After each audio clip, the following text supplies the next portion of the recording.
십자가의 성 요한 사제 학자 기념일에 보내드리는 오늘의 강론. 담당의 천주교 대전교구 홍북성당 양동혁 신부입니다. 오늘 복음은 마태복음 21장 28절에서 32절까지의 말씀입니다. 그때 예수님께서 수석 사제들과 백성의 원로들에게 말씀하셨다. 너희는 어떻게 생각하느냐? 어떤 사람에게 아들이 둘 있었는데 맏아들에게 가서 얘야 너 오늘 포도밭에 가서 일하여라 하고 일렀다. 그는 싫습니다 하고 대답하였지만 나중에 생각을 바꾸어 일하러 갔다. 아버지는 또 다른 아들에게 가서 같은 말을 하였다. 그는 가겠습니다 아버지 하고 대답하였지만 가지는 않았다. 이 둘 가운데 누가 아버지의 뜻을 실천하였느냐? 그들이 맏아들입니다 하고 대답하자 예수님께서 그들에게 말씀하셨다. 내가 진실로 너희에게 말한다. 세리와 창녀들이 너희보다 먼저 하나님의 나라에 들어간다. 사실 요한이 너희에게 와서 의로운 길을 가르칠 때 너희는 그를 믿지 않았지만 세리와 창녀들은 그를 믿었다. 너희는 그것을 보고도 생각을 바꾸지 않고 끝내 그를 믿지 않았다. 찬미 예수님, 대전 가톨릭 평화방송 애청자 여러분 안녕하십니까? 언젠가 부모님의 거실 라디오가 고장이 나서 제가 직접 뜯어보았던 적이 있었습니다. 물론 제가 고장난 전자기기를 수리할 정도로 뛰어난 실력을 가지고 있던 것은 아니지만 학생 때 라디오 조립을 해봤던 경험 덕분에 왠지 고칠 수 있을 것만 같은 근거 없는 자신감이 좀 있었던 것 같습니다. 그래서 라디오를 분해하는데 이게 제법 오래된 기기라 그런지 생각보다 나사가 쉽게 풀리질 않았습니다. 첫 나사를 돌리는데 영 빡빡하니 움직이질 않더라고요. 그래도 결국엔 한번 툭 하고 움직이기 시작하더니 나사가 술술 풀려 나왔습니다. 그리고 두 번째 나사를 풀려고 드라이버를 돌리는데 이건 첫 번째 나사에 비해 훨씬 더 수월하게 돌아가기 시작하는 것이었습니다.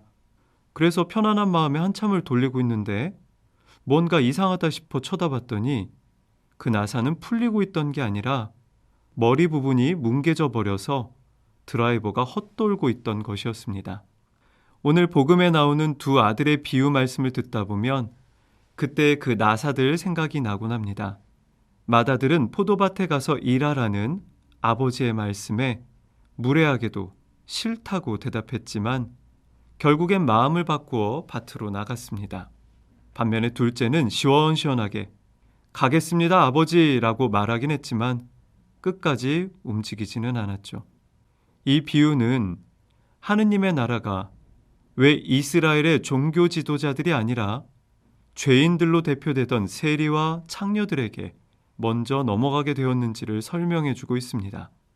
이스라엘의 지도자들은 하느님에 대한 말은 하고 있었지만 정작 그 뜻은 실천하고 있지 않았기 때문에 하느님으로부터 점점 더 멀어지고 있었던 것입니다.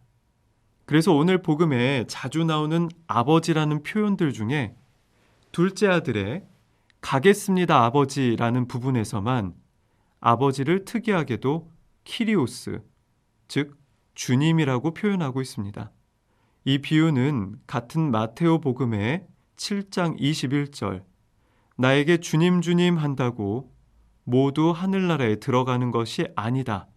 하늘에 계신 내 아버지의 뜻을 실행하는 일하여 들어간다는 말씀을 떠올리게 하죠. 이는 물론 말도 중요하지만 그것보다도 우리의 행동이 훨씬 더 중요하다는 것을 보여줍니다. 부끄럽지만 저는 둘째 아들의 모습처럼 생활할 때가 많은 편입니다. 하느님의 뜻대로 살겠다고 다짐도 하고 기도도 하지만 정작 그렇게 생활하지는 못할 때가 많습니다. 사랑해야 하는 것도 알기는 하고 다짐도 해보기는 하지만 정작 저랑 잘 맞지 않는 사람이나 저에게 날카로운 말을 하는 사람 혹은 마음에 들지 않는 사람을 만나면 용서도 사랑도 도저히 할 수 없을 때가 많습니다. 그러다 보면 둘째 아들처럼 혹은 머리 부분이 뭉개진 나사처럼 빙글빙글 잘 돌고 있는 것 같이 보여도 실상은 꼼짝하지 않고 굳어있는 제 자신을 발견하곤 합니다. 그럼 둘째 아들은 어째서 아버지의 말씀을 듣지 않았을까요? 여러 가지 이유가 있겠지만 어떤 측면에서 보면 그를 둘러싸고 있던 좋지 않은 마음이 너무 강했던 것은 아닌가 싶습니다. 마치 나사가 풀리지 않았던 이유 중 하나가 나사와 본체가 너무 단단하게 결합되어 있었기 때문인 것처럼 말이죠. 부모님의 라디오를 고치려고 나사를 돌리다 머리 부분이 파손돼 버린 것을 알게 된 후 이런 경우엔 어떻게 해야 하는지 인터넷을 찾아보았습니다. 대표적인 방법은 첫 번째, 윤활유를 나사 근처에 흘려보내서 나사와 본체 사이를 조금 느슨하게 만들고, 두 번째, 나사의 머리 부분에 넓은 고무밴드를 대어 드라이버와 나사의 접촉 면적을 넓힌 후 드라이버를 돌리기 시작하면 나사가 조금씩 풀린다는 것이었습니다. 실제로 해보니 저도 역시 성공할 수 있었습니다. 어찌 보면 우리가 둘째 아들처럼 말은 하지만 실행하지 못하는 상황, 즉 하느님의 뜻대로 움직이고는 싶지만 세상의 여러 유혹이나 나의 이기심 혹은 그 무엇들이 우리를 너무 꽉 잡고 있어서 꼼짝하지 못하는 순간이 되어 있다면 이번 대림 시기에는 이런 방법을 써보는 것도 좋을 것 같습니다. 첫째, 나사와 본체 사이에 윤활유를 흘려넣듯 하느님의 뜻대로 움직이고 싶지 않은 순간이 왔을 때 얼른 그 유혹과 나 사이에 하느님께서 함께해 주시기를 청해보는 겁니다. 하느님, 지금 정말 저 사람 미워하고 싶어요. 이러면 안 되는데 주님 도와주세요. 혹은 하느님, 지금 정말 기도하고 싶지 않고 그냥 늘어져 있고 싶어요. 도와주세요.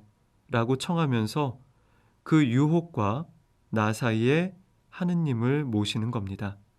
그리고 두 번째, 나사와 드라이버의 접촉 면적을 넓혀서 드라이버의 힘이 확실하게 나사에 실리게 하듯이 나와 하느님과의 접촉 면적을 넓혀서 하느님의 힘을 확실하게 받을 수 있도록 해보는 것입니다. 안 가던 평일미사도 가보고 성체조배도 해보고 성경을 쓰거나 읽어보는 것도 하느님과의 접촉 면적을 넓히는 아주 좋은 방법이 될 것 같네요. 이제 어느덧 절반이 넘어버린 대림 시기, 아직도 움직이지 못하고 있는 부분이 있다면 나를 움직이지 못하게 잡고 있는 그 유혹과 나 사이에 하느님을 모셔보고 나와 하느님과의 접촉 면적은 더욱 넓혀보는 것도 좋을 것 같습니다. 그럼 꿈쩍하지 않던 우리들의 삶도 조금씩 움직이기 시작할 테니 말입니다. 대답을 시원하게 했던 둘째 아들이 포도밭까지 나가게 됐다면 속된 말로 정말 대박이니까요. 오늘 강론은 화답송의 말씀으로 마치도록 하겠습니다. 가련하니 부르짖자 주님이 들어주셨네. 감사합니다. 오늘의 강론, 지금까지 담당의 천주교 대전교구 홍북성당 양동혁 신부였습니다. 내일도 양동혁 신부의 강론이 계속됩니다.